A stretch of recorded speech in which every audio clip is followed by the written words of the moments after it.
नमस्कार, मैं हूं संजना और हम लोग देख रहे हैं बिहार शिक्षक भर्ती से संबंधित जीके जीएस को। जीके जीएस में हम लोग भूगोल देख रहे हैं और भूगोल में हम लोग देखेंगे भारत के वन्य जीव को।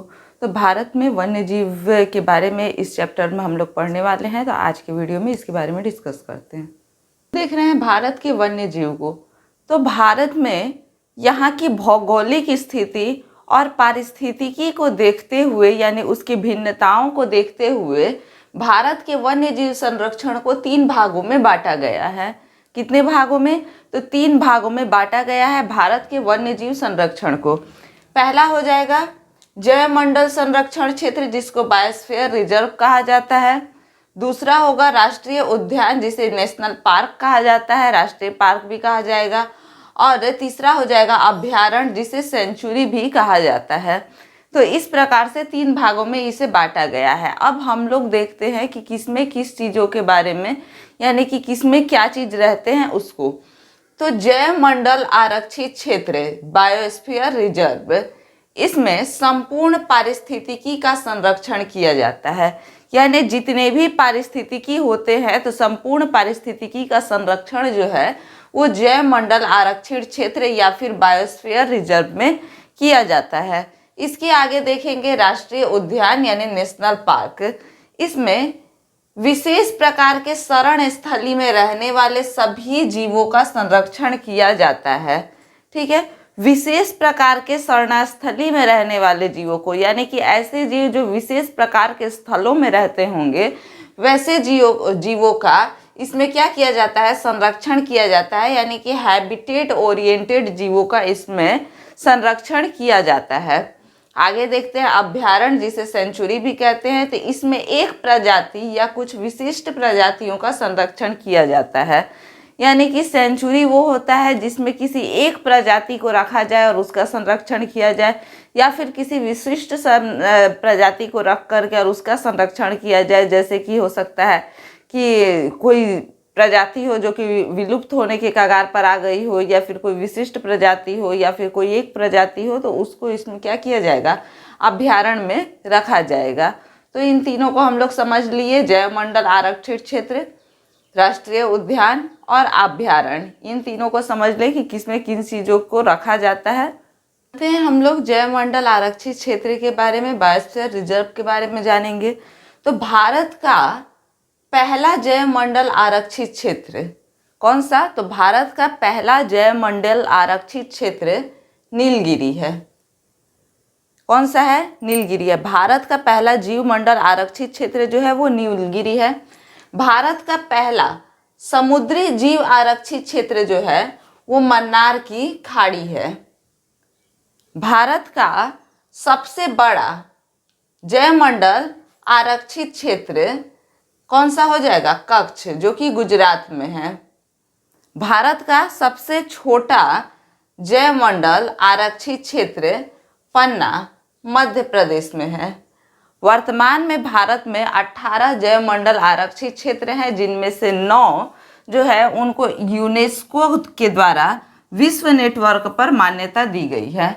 18 जीवमंडल आरक्षित क्षेत्र हैं और उनमें से 9 को क्या किया गया है? तो यूनेस्को के द्वारा विश्व नेटवर्क पर मान्यता दी गई है।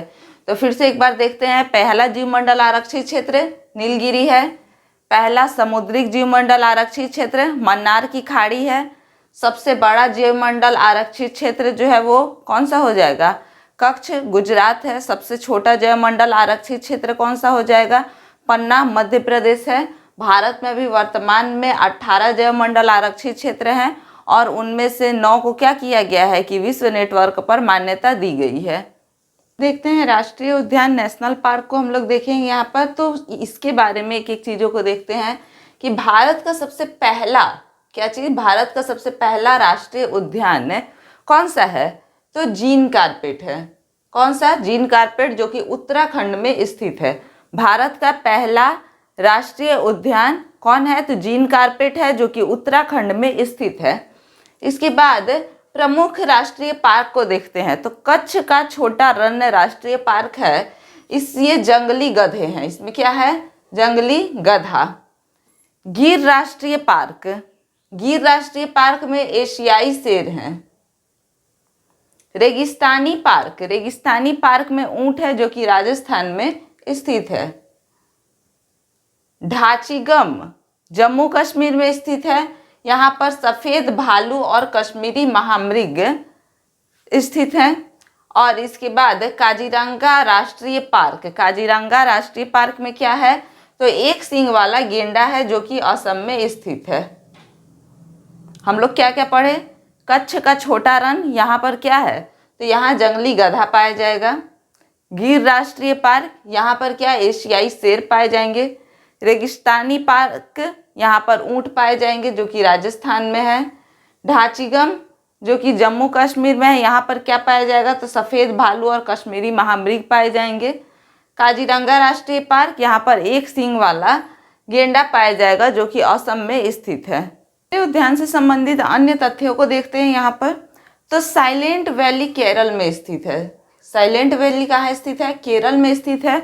और यहाँ उष्णकटिबंधीय वर्षावन पाए जाते हैं। साइलेंट वैली केरल में स्थित है और साइलेंट वैली में उष्णकटिबंधीय वर्षावन पाए जाते हैं।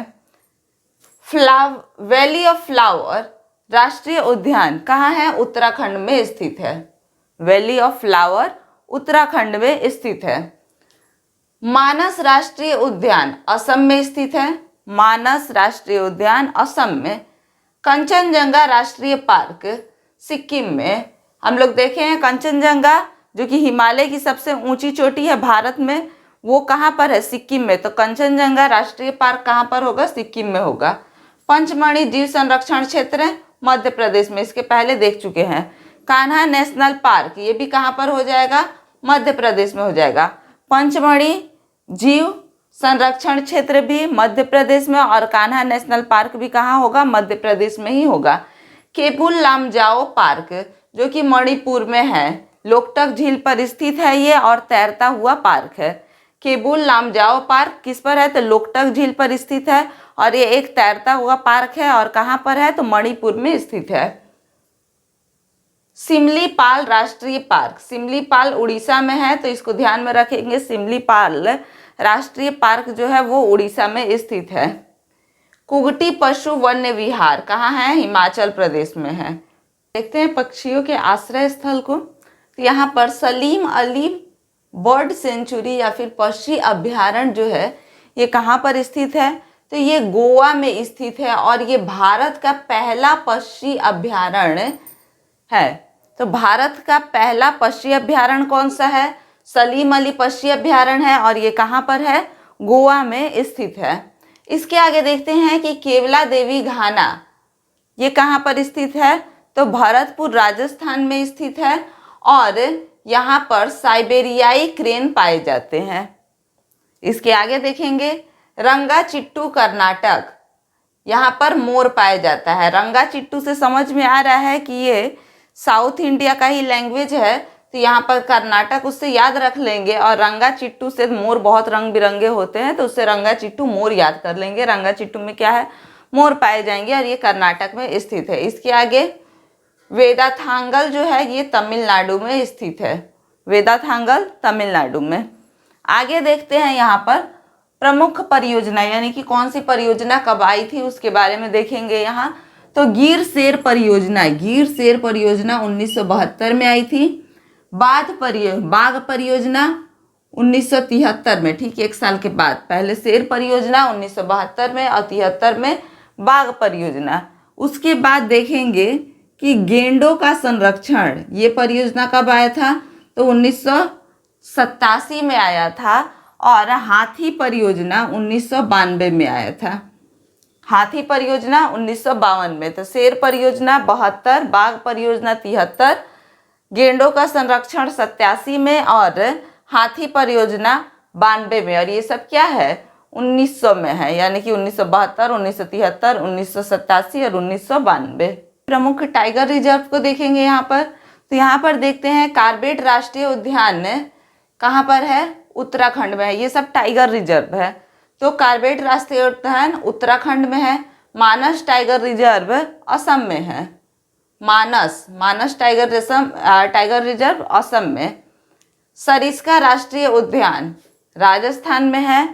बांधवगढ़ राष्ट्रीय उद्यान मध्य प्रदेश में, सुंदरवन राष्ट्रीय उद्यान पश्चिम बंगाल में और पेरियार राष्ट्रीय उद्यान केरल में स्थित है।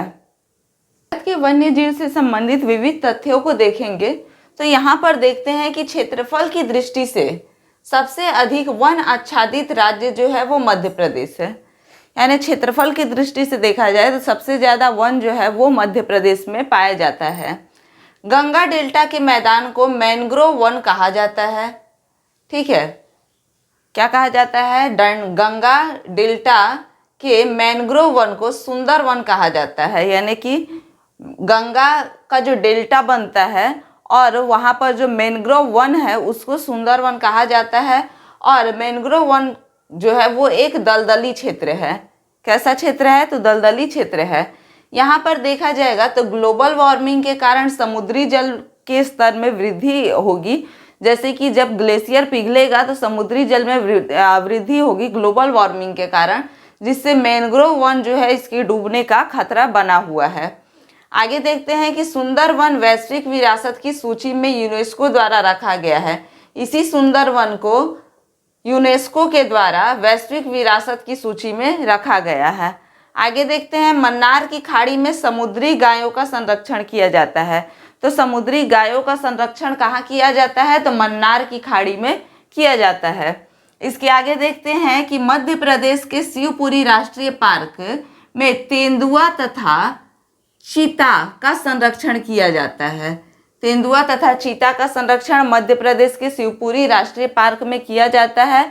और मध्य प्रदेश जो है इसको बाघों का राज्य कहा जाता है। मध्य प्रदेश बाघों के लिए प्रसिद्ध है। भारत में सबसे बड़ा टाइगर रिजर्व जो है वो नागार्जुन श्रीशैलम आंध्र प्रदेश में है। तो सबसे बड़ा टाइगर रिजर्व आंध्र प्रदेश में है, जिसका नाम क्या है? नागार्जुन सागर श्रीशैलम है। हरियाणा के सुल्तानपुर में पक्षी विहार स्थित है। तो पक्षी विहार कहाँ पर है? तो हरियाणा के सुल्तानपुर में स्थित है। इसके बाद में नामदफा नेशनल पार्क अरुणाचल प्रदेश में स्थित है। नाम से ही समझ में आ रहा है कि अरुणाचल प्रदेश में होगा। तो नामदफा नेशनल पार्क अरुणाचल प्रदेश में स्थित है। इसके बाद नंदा देवी बायोस्फीयर रिजर्व को यूनेस्को के द्वारा विश्व नेटवर्क पर मान्यता दी गई है। किसको? तो नंदा देवी बायोस्फीयर रिजर्व को। Nagarhole national park Karnataka में है। ये कुछ प्रमुख नेशनल पार्क्स हैं जिसके बारे में हम लोग देख रहे हैं। तो Nagarhole national park Karnataka में है। मुदुमलाई नेशनल पार्क जो है ये तमिलनाडु में स्थित है और यह बाघों के लिए प्रसिद्ध है। तो मुदुमलाई नेशनल पार्क बाघों के लिए प्रसिद्ध है और ये तमिलनाडु में स्थित है। तो इसके आगे और भी देखते हैं। आप लोग क्लास को शेयर कीजिए, लाइक कीजिए और सब्सक्राइब कीजिए। तो यहाँ पर मुदुमलाई नेशनल पार्क जो है ये बाघों के लिए प्रसिद्ध है और है कहाँ पर? तो तमिलनाडु में स्थित है। ये देखते हैं, पश्चिमी घाट को पारिस्थितिकी का तप्त स्थल कहा जाता है। यानी कि पश्चिमी घाट जो है वो गर्म स्थल माना जाता है पारिस्थितिकी के लिए। फिर उसके बाद देखेंगे यहाँ पे उष्ण कटिबंधीय आर्द्र पतझड़ वनों में यानी आंध्र पर्णपाती वनों में सागवान यानी कि टीक का उत्पादन होता है। क्रिकेट बैट के लिए विलो शंकुधारी वृक्ष से प्राप्त किया जाता है। इसके बाद चिपको आंदोलन वन संरक्षण से संबंधित आंदोलन था जो कि उत्तराखंड में हुआ था और इसमें वन ना काटने के लिए ये आंदोलन किया गया था। और इसके नेता जो थे वो सुंदरलाल बहुगुणा थे और इसका नाम चिपको आंदोलन इसलिए पड़ा क्योंकि एक एक व्यक्ति एक एक पेड़ को पकड़ करके और चिपक गया था। इस कारण से इसका नाम जो है वो चिपको आंदोलन पड़ा था। आगे देखते हैं, उत्तराखंड चीड़ वनों के लिए प्रसिद्ध है। चीड़ वन की प्रधानता है उत्तराखंड में। और इसके बाद भारतीय वनस्पति सर्वेक्षण botanical survey of India BSI जो है वो कोलकाता में स्थित है और वन अनुसंधान संस्था जो है वो देहरादून में स्थित है। तो इस प्रकार से हम लोगों ने भारत के वन्य जीवों के बारे में देखा और उसके बारे में जो बातें थी उसको हम लोग जाने। परीक्षा के लिए जो भी महत्वपूर्ण चीज़ें थी उसको हम लोग देख लिए। अब आगे आप लोग इसको रिवाइज कीजिए और रिवाइज करके और पढ़िए इसको। तब तक के लिए धन्यवाद।